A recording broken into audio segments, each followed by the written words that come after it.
Hoje eu estava com vontade de dar uma variada, sair um pouco dos problemas de eletromagnetismo, fazer um problema de cinemática. Esse problema aqui é bem divertido, bem legal de fazer. Então vamos lá. Alcançando uma moto. Um carro está se deslocando em linha reta com velocidade constante de 20 metros por segundo em direção a uma moto que está inicialmente parada no sinal vermelho. Quando o carro está a uma certa distância d atrás da moto, o motoqueiro liga o motor e acelera a uma taxa constante de 5 metros por segundo ao quadrado. Para quais valores de d o carro será capaz de alcançar a moto? Então vamos começar desenhando essa situação.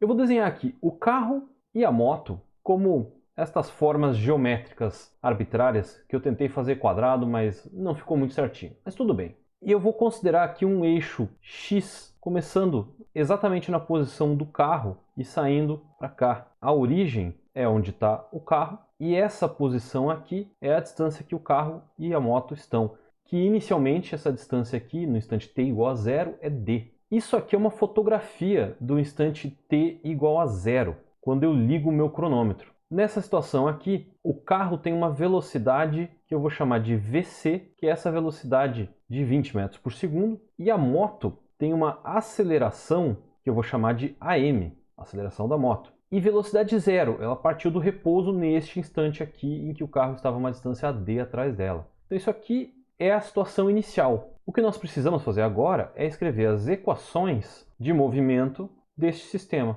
A posição do carro é um movimento retilíneo uniforme, então é dado como posição inicial mais velocidade vezes tempo.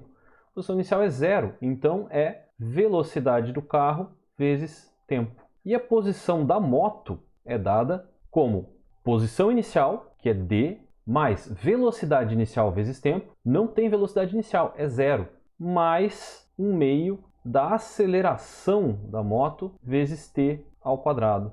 Essas são as equações que descrevem o movimento destes dois objetos. Com elas a gente consegue resolver qualquer coisa que for perguntado. E o que é perguntado é o seguinte: para quais valores deste parâmetro d o carro consegue alcançar a moto? Ou seja, estes dois objetos conseguem se encontrar. A condição matemática para que os dois objetos se encontrem é que a posição do carro seja igual à posição da moto. Isso aqui é o carro alcança a moto. Substituindo essas equações, fica VCT igual D mais 1 meio de AMT ao quadrado. Isso é uma equação de segundo grau. Só tem que manipular um pouquinho para ficar com mais cara de equação de segundo grau. Eu posso, por exemplo, multiplicar tudo aqui por 2. Está com mais cara de equação de segundo grau agora, mas eu vou passar tudo para o mesmo lado. Então isso aqui vai ficar como AMT ao quadrado menos 2 vezes a velocidade do carro vezes t mais 2d igual a 0. Essa aqui é a equação. E a pergunta é para quais valores de d o carro consegue alcançar a moto. A solução dessa equação nos dá justamente o instante de tempo em que o carro alcança a moto. Então, se ela tiver solução, eu consigo determinar que o carro alcança a moto. Agora, se ela não tiver solução, significa que o carro não alcança a moto. Então é só resolver essa equação e ver para quais valores de d a solução existe. E como eu já disse, isso aqui é uma equação de segundo grau, né? Do tipo at² mais bt mais c igual a 0. E a solução disso aqui é Bhaskara. Então, t é igual a menos b, ou seja, 2vc, mais ou menos raiz quadrada de b ao quadrado, que dá 4vc ao quadrado, menos 4 vezes a vezes c, ou seja, 4am vezes 2d. Tudo isso dividido por 2 vezes a aceleração da moto. Aqui tem algumas coisas que dá para cortar. Esse 4 está multiplicando aqui e aqui, e está dentro de uma raiz quadrada. Então esse 4 pode sair da raiz quadrada como um 2, ou seja, este 2, este 4 e esse 2 corta. E aí eu fico com t igual a vc, mais ou menos, raiz quadrada de vc ao quadrado, menos 2amd, dividido por am. Essa é a solução. Então nós temos que lembrar o seguinte: isso aqui que está dentro da raiz quadrada pode ser escrito como um delta, né? Nós temos aqui o delta é igual a vc ao quadrado menos 2amd. E nós temos três possibilidades para esse delta. Quando ele for maior do que zero, nós temos duas raízes reais diferentes. Quando o delta for igual a zero, nós temos duas raízes reais iguais. E quando o delta for menor do que zero, não há raízes reais. Não há raízes reais significa que tem raiz complexa. Só que o tempo não é uma variável complexa. O tempo tem que ser uma variável real. Então, nesse caso aqui, não existe raiz com significado físico. E é justamente isso que a gente quer. A gente quer esse caso aqui, no qual não tem raiz real. Esse caso aqui é o único caso que vai fazer com que não haja o encontro. Então, esses dois casos aqui são os casos em que o carro encontra a moto. Quer dizer, os valores de D para os quais ocorre o encontro do carro com a moto são os valores de D que satisfazem delta maior ou igual a zero. Quer dizer que eu vou ter raízes reais. E aí é só pegar o valor do delta. Então, VC ao quadrado menos 2AM vezes D tem que ser maior ou igual a zero. E isso nos dá VC ao quadrado maior ou igual a 2AM vezes D. E D, então, é menor ou igual a VC ao quadrado sobre 2AM. Essa aqui sim é a solução. A distância tem que ser menor ou igual a esse valor aqui. E aí nós temos que colocar na calculadora, né? Que valor é esse? Aqui está a calculadora. Aí eu tenho que calcular quanto que é VC. Bom, VC é 20, né? Então VC ao quadrado dividido por 2 vezes a aceleração, que é 5. Isso aqui então dá 40 metros. Ou seja, a distância entre o carro e a moto, no instante inicial, tem que ser menor ou igual a 40 metros. Se for menor ou igual a 40 metros, tem solução. Se for menor do que 40 metros, tem duas soluções reais. Se for igual, tem uma solução, né? Tem duas soluções iguais. E se for maior do que 40 metros, o carro simplesmente não atinge, não tem solução real. Se isso aqui fosse uma questão de prova, eu ainda tenho que dizer uma coisa. Muitas vezes o aluno faz toda essa montagem, acerta as equações de movimento, faz toda essa análise aqui, chega nessa solução e chega numa solução do tipo delta igual a zero e acha qual é o valor que faz o delta ser igual a zero. E isso dá uma coisa do tipo D igual a 40. E aí escreve lá, D igual a 40. Mas D igual a 40 não é a resposta certa. A resposta certa é para todos os valores de D menores ou iguais a 40 metros. Então, se o aluno disser D igual a 40, tem um erro conceitual, tem um erro fundamental nessa solução. Por mais que ele tenha feito todo o raciocínio correto, na hora de interpretar a sua resposta, ele cometeu um erro e tem que descontar alguma coisa. Claro que ele não vai ganhar zero por causa disso, porque todo o raciocínio está correto e tudo mais.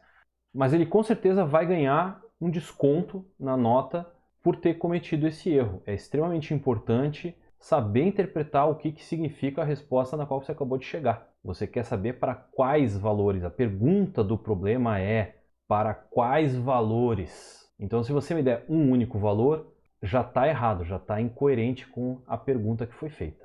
E a outra coisa que eu queria fazer agora, bom, o problema já acabou, mas eu quero fazer uma análise interessante que é o seguinte, ver como é que fica essa solução desse problema graficamente.